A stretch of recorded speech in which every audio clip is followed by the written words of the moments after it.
Yo, what is up guys? It's Pedro here, and in today's video I'll be reacting to the Washington Commanders' first unofficial depth chart for the Washington Commanders. Yo, what is up guys? It's Pedro here, and in today's video I'll be reacting to the Washington Commanders' first 2023 unofficial depth chart, talking about the biggest surprises and some other things as well. If you guys are new, hit that like button, subscribe button, and notification bell as well. It's quick, easy, and it's free. And also go ahead and check out BetUS and the Discord, first two links in the description. So they do this every year, and this is the first one. This is not very important because, sometimes the coaches don't even really do this. It's, the staff writers. The more important one is the one right before week one, when they finish the 53 man roster. But let's get into it. So let's start off with quarterback. No surprises there. And that is Sam Howell, and then Jacoby Brissett, Jake Fromm. Really don't have to talk about that much. We know what the deal is there with, with the quarterbacks. That's the order. It's not going to change unless, something crazy happens. Let's go to receivers next. So Terry, Jahan, and Curtis Samuel are the starting three receivers. Then as a second, squad, you got De'Ami Brown. Then you got Dax Milne and Byron Pringle. So those right now are your six, according to whoever made this list. I don't know if any of the coaches had, maybe some of the quality control guys, but that's the list. And honestly, that's what I would expect. Terry, Curtis, Jahan, De'Ami, Dax Milne, and Byron Pringle. That's how I'd do it. And then the next guys up, Marcus Kemp, Kyron McGowan, Bryson Tremaine. So interesting right there that, Mitchell Tinsley and Kazmir Allen are very low on the list. They're fourth stringers on the team right now. And Bryson Tremaine, undrafted free agent, I think out of Stanford, not sure, third guy. And he has actually, shown out a little bit. So, shout out to him there for that move. Running back, and man, I know Jarrett Patterson is not the best, but they stay hating on him. Brian Robinson at 1, Gibson at 2, then Jonathan Williams / Chris Rodriguez at 3, and then Derek Gore, and then Jarrett Patterson as the 4th string. So, they got the guy that just came in before Jarrett Patterson. Maybe it's alphabetical order, but looking at the Jonathan Williams one, it's not. So they have Jarrett Patterson behind Derek Gore. So I think it's disrespectful.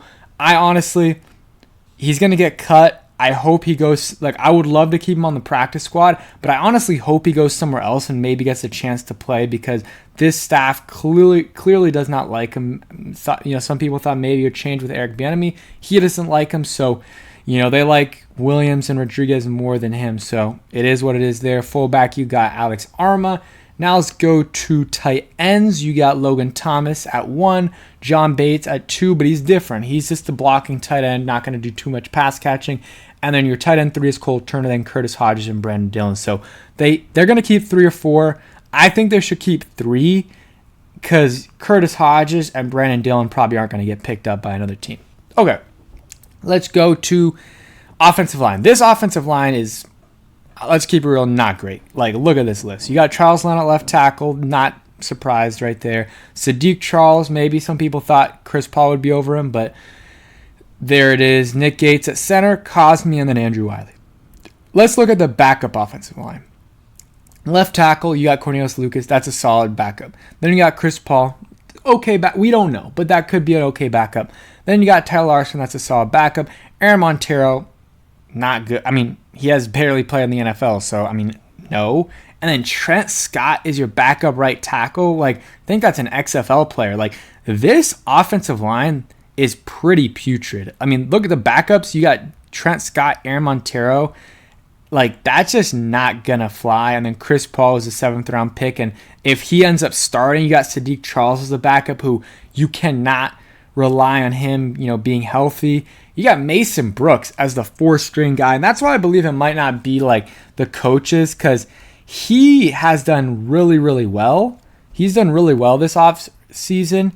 And I would think he would be at right here. He would be at 2nd string right now. But according to this, he's not. Then at 3rd string, you got Braden Daniels, who has had a lackluster camp according to reports. He hasn't really impressed. Got Jared Jones-Smith, who I think they recently signed. Ricky Stromberg, Nolan Laufenberg, and Alex Ikambulu. And then Mason Brooks as the 4th string left guard and right guard. So they're disrespecting my guy, Mason Brooks there. And that's kind of it on offense. Like, I guess that's the biggest surprise, Mason Brooks. And I forgot to say it earlier, but sorry for the background. This is not great, but I'm on vacation and in an uncomfortable spot right now. But it is what it is. So I say Mason Brooks is the biggest surprise. And then maybe Casimir Allen and Mitchell Tinsley being the 4-stringers is a little bit surprised. But besides that, everything else is expected. Now let's go to the defense. D-end, Montez Sweat. Then you got Deron Payne, Jonathan Allen, and Chase Young. All expected right there. The next one, also expected. Casey Toole, John Ridgeway, Fedarian Mathis, James Smith-Williams. Nothing surprising there.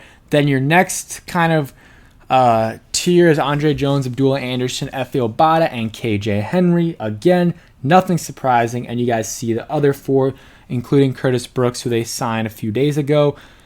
They're going to probably keep 10. So obviously the first 8 are making it. And then KJ Henry and Efe Obada would be my guess. Maybe if they keep 3 tight ends or 3 running backs, they're able to keep Andre Jones, who, has shown a little bit of flashes. But that's the D-line, front 4 right there. Linebackers, you got Jamin Davis and Cody Barton as your starting linebackers. Then next up, you got Khaleke Hudson and David Mayo. Then Deshaun Harris, Milo Eifler, and Farrad Gardner. Don't love the depth here, but Khaleke Hudson's had a little bit of a decent offseason. David Mayo, we know we're going to get there. Don't really want to see him play, but it is what it is.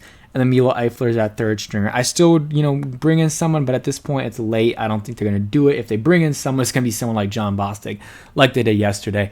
And then starting cornerbacks, you got Benjamin St. Juste, Emmanuel Forbes, and Kendall Fuller. So not a surprise at all. And then you got Quan Martin as the backup. I mean, the way they have it here, they have him behind Kendall Fuller, which, Kendall Fuller is probably going to play on the outside for us, so that's interesting. But I don't think that's how it's going to be. Or maybe have Emmanuel Forbes in the slot. I don't know how this works right here, but they got Quan Martin as a backup and Danny Johnson's the backup. And then Rashad Wildgoose is also the backup. So they'll probably keep 5 or 6 corners. And obviously these 4, 5 will make it. And then the next one's probably Rashad Wildgoose or Christian Holmes, who, they drafted last year, who, made some special teams plays and can contribute on special teams. They also pick up Tariq Castro-Fields last year. He's a 3rd stringer. Nick Whiteside, DJ Sturgis, Jace Whitaker, and DeMarcus Fields are all 4 stringers. And then safety, not surprised at all.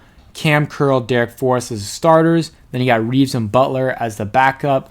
Reeves at the backup as strong safety, and Percy Butler as the free safety backup. But Percy Butler can also play strong safety as well if you need him. So I think he'll be that 3rd safety. And then Kendall Smith, rookie out of Illinois, undrafted free agent. And then Terrell Burgess as the backup free safety. Special teams, nothing crazy here, but we do have punt return and kick returner.